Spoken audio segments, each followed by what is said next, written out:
ప్రపంచంలోని విలువైన ప్రదేశాలను అధ్యయనం చేసి వాటిని కాపాడడానికి అప్రమత్తం చేయడానికి ఏర్పాటైన వరల్డ్ మాన్యుమెంట్స్ ఫండ్స్ అనే సంస్థ మనిషి రూపంలో చంద్రుడికి పొంచి ఉన్న ముప్పు గురించి షాకింగ్ నిజాలు బయటపెట్టింది. భూమికి సహజ ఉపగ్రహంగా ఉన్న చంద్రుడు ప్రస్తుతం సంక్షోభ చిహ్నంగా మారిపోయాడని ఆందోళన వ్యక్తం చేసింది. ఈ ఏడాది ఈ సంస్థ విడుదల చేసిన జాబితా ప్రకారం చంద్రుడిపై 90 ప్రాంతాలు హానికారకంగా మారాయట. దీనికి కారణం మనిషే అన్నది ఆ సంస్థ చేస్తున్న అభియోగం. మానవులకు చంద్రుణ్ణి 16వ శతాబ్దంలో గెలీలియో తన టెలిస్కోప్ ద్వారా చూసి రేఖాచిత్రంతో చంద్రుణ్ణి ప్రపంచానికి పరిచయం చేశాడు. ఆ తర్వాత 1959లో రష్యా చంద్రుణ్ణి కెమెరాలో బంధించింది. అప్పటి నుంచి చంద్రుణ్ణి చేరాలని దేశాల మధ్య విపరీతమైన పోటీ తత్వం పెరిగిపోయింది.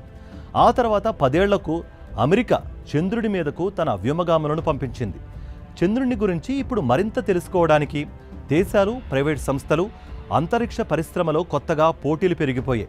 2023లో భారత్ చంద్రుని దక్షిణ ధృవంలో ఓ అంతరిక్ష నౌకను ప్రవేశపెట్టింది.